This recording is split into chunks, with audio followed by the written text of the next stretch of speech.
Hello प्यारे बच्चों, कैसे हैं आप सभी लोग। आई होप कि आप सभी लोग अच्छे होंगे। तो देखिए हम लोग कौन सा चैप्टर स्टडी कर रहे हैं, तो ज्योग्राफी का चैप्टर नंबर 2 हम लोग स्टडी कर रहे हैं। तो बताइए इसमें हमारे कितने लेक्चर्स कंप्लीट हो चुके हैं। तो 2 लेक्चर्स हमने कंप्लीट कर लिए हैं और ये है हमारा तीसरा और लास्ट लेक्चर। मतलब यहाँ पर आप लोगों का ये जो चैप्टर है ना, ये हो जाएगा कंप्लीट। ठीक है, तो इस लेक्चर में हम मेनली क्या डिस्कस करने वाले हैं, तो यहाँ पर हम लोग समझने वाले हैं अकल्टेशन एंड ट्रांजिट के बारे में। ठीक है, मेनली हम इन्हीं दोनों चीजों के ऊपर फोकस करके अच्छे से समझेंगे कि अकल्टेशन क्या होता है और ट्रांजिट क्या होता है। ठीक है, उससे पहले आप लोग को बता देना चाहती हूँ, देखो यहाँ पर लेक्चर नंबर 1 में हमने क्या क्या स्टडी किया था, आप लोग देख लीजिएगा। देखिए लेक्चर नंबर 1 में हमने देखा था मून के मोशन के बारे में जाना था, phases of moon and apogee क्या होता है, पेरिजी क्या होता है, ये सारी चीजें हमने डिस्कस कर ली थी।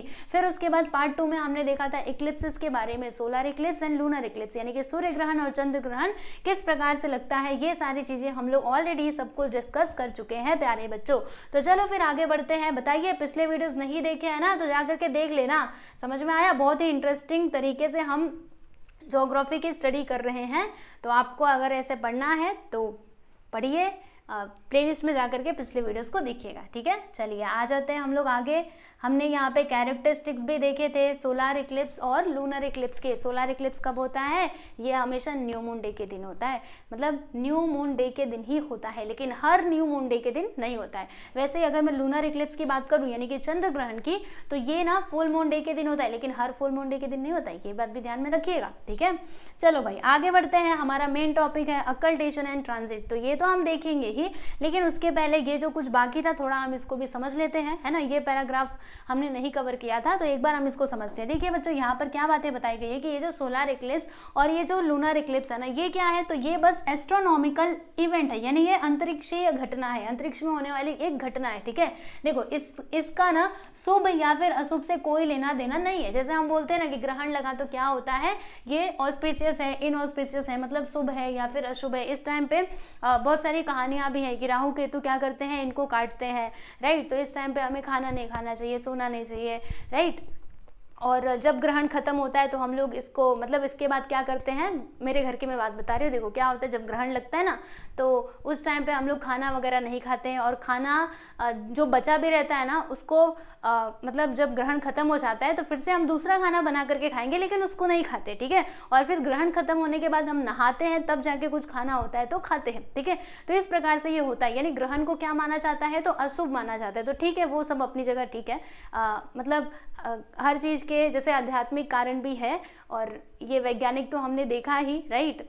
तो दोनों अपनी अपनी जगह पर ठीक है, इनके बारे में हम कुछ बोलेंगे नहीं, लेकिन अभी जो आपके टेक्स्ट बुक में दिया गया हम इसके बारे में समझ लेते हैं। तो यहाँ पर इन्होंने क्या बोला है कि there is nothing auspicious and inauspicious, यानी कि इसका शुभ अशुभ से कोई लेना देना नहीं है। ठीक है, it is just a result, मतलब ये किसका रिजल्ट है, जब हमारे मून अर्थ और कौन है, सन, जब ये इनके पोजीशन क्या हो जाते हैं, सेम प्लेन पर आते हैं, सेम लाइन में आते हैं, तभी जाके ये इक्लिप्सेस होते हैं। और ये इक्लिप्सेस रेगुलर बेसिस पर तो होते नहीं है कि हर फुल मून डे के दिन होने लगे और हर न्यू मून डे के दिन, ऐसा नहीं है, कभी कभार ही होता है। इसके लिए इसको लेकर के लोगों के मन में बड़ी ही उत्सुकता होती है, क्यूरियोसिटी होती है। क्यूरियोसिटी यानी क्या होता है प्यारे बच्चों, उत्सुकता। ठीक है, अब देखो बच्चों यहाँ पर जो साइंटिस्ट लोग हैं ना, वो इसके बारे में स्टडी करते हैं। जब ग्रहण लगने वाला रहता है ना, तो वो एक जगह खड़े, मतलब एक जगह इकट्ठा होते हैं, वहां से जाकर के ग्रहण को देखते हैं कि क्या हो रहा है, कौन सा कट रहा है, मतलब कितना चांद छुपा है, कितना चांद दिखाई दे रहा है। तो ये सब की वो लोग स्टडी करते हैं। कौन लोग, साइंटिस्ट लोग, एक जगह पे इकट्ठा हो करके, राइट। अब देखो मैं आप लोग को एक और बात यहाँ पे बहुत इंपॉर्टेंट बताने वाली हूँ, प्लीज इसको ऑलवेज आप लोग ध्यान में रखिएगा। देखो आप लोगों ने अपने बड़ों से कहते हुए सुना भी होगा, मैंने तो सुना है, जब मैं छोटी थी ना, तो हमारे यहाँ पे जब ग्रहण लगता था ना, तो मेरे नाना जी कहा करते थे कि अरे ऐसे ऐसे आंख से मत देख, वरना आंखें खराब हो जाएगी, आंखें खराब हो जाएंगी। ठीक है, तो मैं सोचती थी है ऐसा क्या फालतू में बोल रहे, दिख तो रहा है, इतना मस्त तो हम लोग देख पा रहे हैं सूरज को। ठीक है, लेकिन सुनो बच्चों, आप लोग को बताती हूँ, बचपन में क्या हमें जिस चीज़ के लिए मना किया जाए हम वही काम करते हैं। तो मैं तो ऐसे ही देखती थी, लेकिन ऐसा आप लोग को नहीं करना चाहिए। यानी जब भी आपको ग्रहण देखना है ना, तो आपको स्पेशल गॉगल लगा करके ही, यानी आता है लगाने वाला, अपनी आंखों को प्रॉपरली प्रोटेक्ट करके ही आप उसको देखा कीजिए, क्योंकि उस टाइम पे जो हार्मफुल किरणें निकलती रहती है ना वहाँ से, वो हमारी आंखों के लिए हार्मफुल हो सकती हैं। ठीक है, इसलिए क्या करना चाहिए, चंद्रमा को ऐसे खुले आंखों से नहीं देखना चाहिए। तो अगर घर के बड़े कुछ मना कर रहे हैं ना, तो मान जाना, नहीं तो बाद में फिर प्रॉब्लम हो जाएगी। ठीक है, तो अपना दिमाग वहाँ पे मत लगाइएगा। समझ में आया, मैंने आपको बता दिया। देखो आपके टेक्स्ट बुक में दिया गया, अपने मन से नहीं बता रही हूँ। नंगी आंखों से, मतलब नेक आई से मत देखा करो ऐसे, ओके। अब देखो बच्चों, जो भी हमारा सोलर इक्लिप्स होता है तो इस टाइम पे आप लोग देखते होंगे पूरा पृथ्वी पे क्या हो जाता है, मतलब अंधेरा छाने लगता है। तो जो बर्ड्स और एनिमल्स होते हैं ना, वो बेचारे कंफ्यूज हो जाते हैं। जैसे हम इंसान है भाई, हमें पता है कि हाँ ग्रहण लगने वाला है, तो अभी ये जगह पे ग्रहण दिखाई देगा, ये जगह पे अंधेरा हो जाएगा, लेकिन ये जो एनिमल्स है भाई उनको कौन बताएगा, राइट। तो इस टाइम पे वो थोड़ा सा उनके अंदर क्या आ जाता है, मतलब थोड़ा बेचैन हो जाते हैं, थोड़ा इधर उधर भागने लगते हैं। तो आप उनको ऑब्जर्व कर सकते हो, जब ग्रहण लगता है ना तब आप उनको देखिएगा कि वो लोग, उनके रिस्पॉन्सेस को देखिएगा कि वो क्या कर रहे हैं, राइट। तो आप इसको ऑब्जर्व कर सकते हो। चलिए बच्चों, अब हम यहाँ पे जो हमारा इस वीडियो का मेन टॉपिक था अकल्टेशन एंड ट्रांजिट, इसके बारे में हम समझते हैं। तो ये भी एस्ट्रोनॉमिकल इवेंट ही है। तो चलो देखते हैं अकल्टेशन में क्या होता है प्यारे बच्चों। अकल्टेशन में ये होता है कि दिस इज अ टिपिकल, अच्छा मैं आपको पहले सिंपल वर्ड्स में बता देती हूँ, फिर यहाँ पे पढ़ेंगे। देखो अकल्टेशन में क्या होता है ना, जैसे हमारा जो चंद्रमा है वो पृथ्वी के चारों तरफ घूमता रहता है, ठीक है। तो घूमते घूमते जब कोई प्लैनेट इसके मतलब कोई स्टार या फिर प्लैनेट जब हमारे चंद्रमा के पीछे छिप जाता है, जैसे मान लीजिए यहाँ पे कोई स्टार है या फिर कोई भी प्लैनेट है, तो चंद्रमा इधर से आ रहा है, चंद्रमा ये कहा गया, चंद्रमा इधर से आ रहा है और इसने क्या किया, इस प्लैनेट को अपने पीछे छिपा लिया, राइट। तो इसी को हम लोग बोलते हैं प्यारे बच्चों अकल्टेशन, ठीक है। ये बहुत बड़ा कोई कंसेप्ट नहीं है, दिस इज वेरी सिंपल। यहाँ पे कोई मेरे पास प्लैनेट है, कोई भी स्टार है, ठीक है, यहाँ से हमारे चंद्रमा जी आ रहे हैं, आए और इन्होंने इसको अपने पीछे ढक लिया, पूरा ढक लिया, राइट। तो ये कहलाता है हमारा अकल्टेशन। क्लियर, समझ गए अच्छे से। तो बस यहाँ पे वही बात बताई गई है, देख लीजिए यहाँ पे लिखा हुआ है, this is a typical event occurring in a space, the moon revolves around the earth. Yes, हमें पता है कि मून हमारे अर्थ के चारों तरफ घूमता है, और जब ये घूमते घूमते रहता है ना, तो इट क्या करता है, देखो ये किसी भी प्लैनेट को मतलब कोई भी सेलेस्टियल बॉडी है, मतलब अंतरिक्ष में कोई भी बॉडी है, वो जब अपने पीछे इसको छुपा लेता है, दिस इज कॉल्ड अकल्टेशन। इसी को अकल्टेशन कहा जाता है, राइट। और देखो जब हमारा ये सोलर इक्लिप्स होता था प्यारे बच्चों, तो ऐसा ही कुछ होता था ना कि जो हमारे सूरज जी रहते थे वो पूरा चंद्रमा के पीछे आ जाते थे।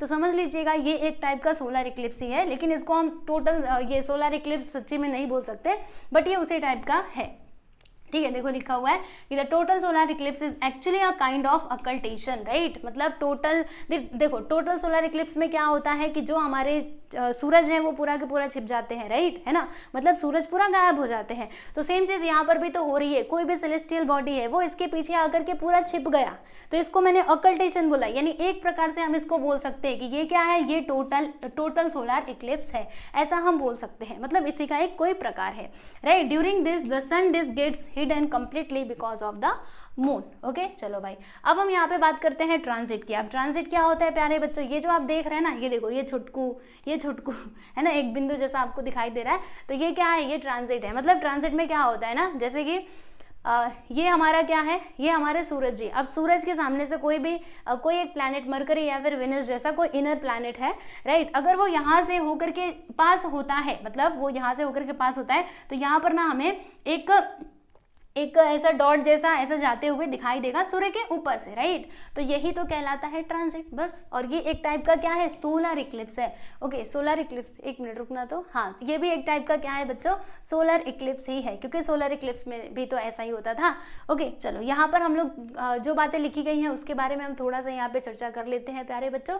तो देखिए यहाँ पे क्या बताया गया है कि इफ एन इनर प्लैनेट, यानी कोई भी इनर प्लैनेट मरकरी हो गया या फिर Venus, comes in between the line of the earth and the sun, यानी जब वो अर्थ और सन के लाइन के बीच में आ जाता है, ठीक है, तब जाके ये ट्रांजिट अकर्स होता है। देखो बताया ना, एक डॉट जैसा यहाँ से जाते हुए आप लोगों को दिखाई देगा। At that time a small dot appears to move across the sun disk, यानी कि हमें ऐसा लगेगा कि सन के डिस्क के ऊपर से ना कोई एक डॉट जो है वो मूव करता हुआ जा रहा है, जैसे कि आप देख सकते हो ये वाला डॉट। ओके समझ में आया। And transit is a type of solar Eclipse, और ये भी एक टाइप का सोलर इक्लिप्स ही है।